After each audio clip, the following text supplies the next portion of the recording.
O espinho na carne não matou Paulo. Pelo contrário, mostrou a capacidade de Deus em trabalhar em meio às nossas fraquezas. Você quer saber mais desse assunto? Fica até o final que vamos falar sobre isso hoje. Olá, meu amado irmão, minha amada irmã, quem fala é o pastor Cláudio, e sejam muito bem-vindos ao Projeto Semeando. Fique até o final dessa mensagem para você entender o recado de Deus para a sua vida. Muitas vezes Paulo pedia a morte por causa daquele espinho. Aquele espinho era incômodo, aquele espinho machucava tanto a sua carne como o seu espiritual. A Bíblia fala que era um mensageiro de Satanás que esbofeteava Paulo, que incomodava Paulo. Então, além de ser um incômodo espiritual, também era um incômodo físico, porque aquilo causava dores na carne de Paulo.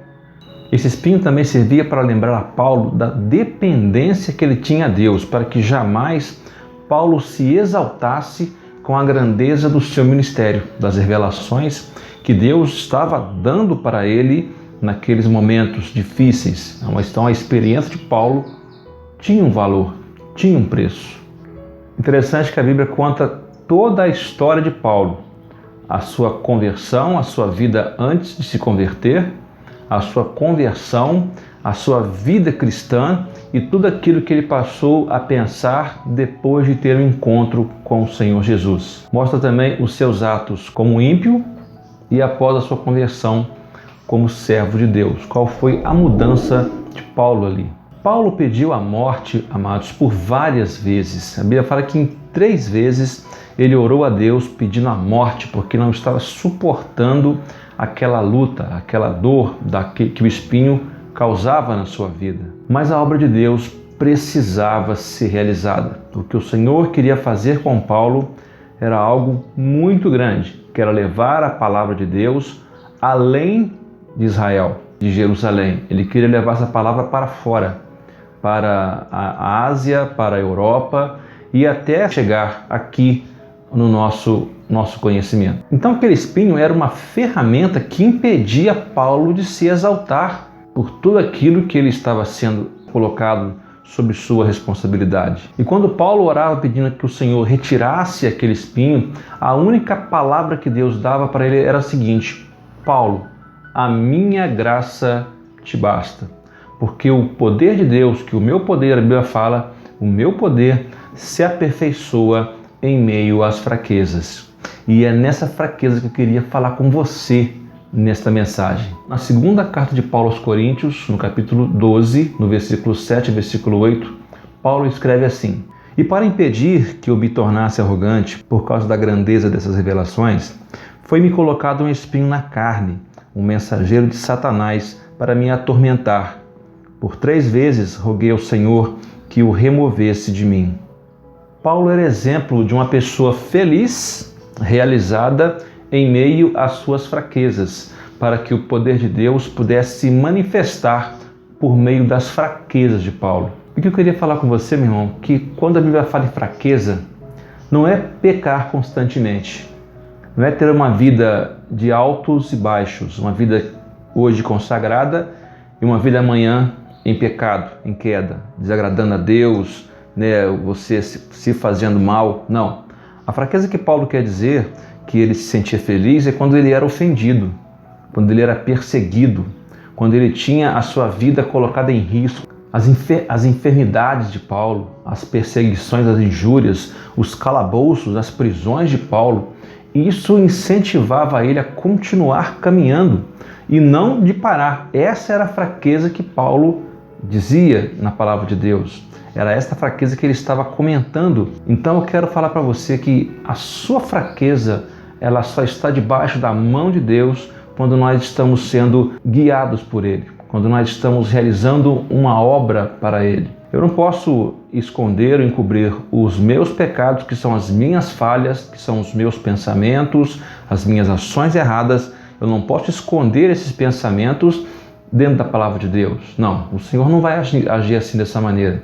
Agora, quando nós somos contritos e nessa contrição, nessa luta, nessa dificuldade, dobramos nossos joelhos e falamos com Ele, certamente Ele vai ouvir a sua oração, vai ouvir o seu clamor. Não podemos usar de uma fraqueza comum a todos para esconder alguma coisa que chega a nós. E isso é o preço da intimidade com Deus.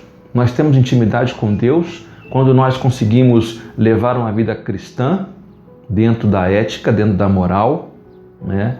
Dentro de algo racional, porque a Bíblia fala que o nosso culto precisa ser racional.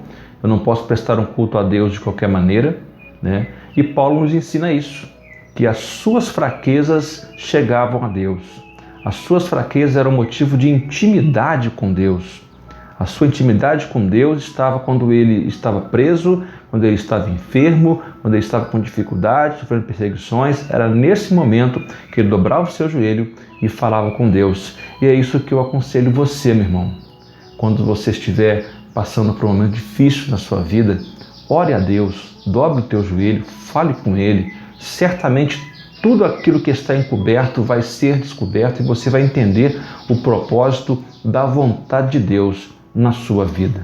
Esse espinho na carne, ele servia para Paulo não ser uma pessoa arrogante, não ser uma pessoa intragável. A arrogância, amados, é o contrário da humildade.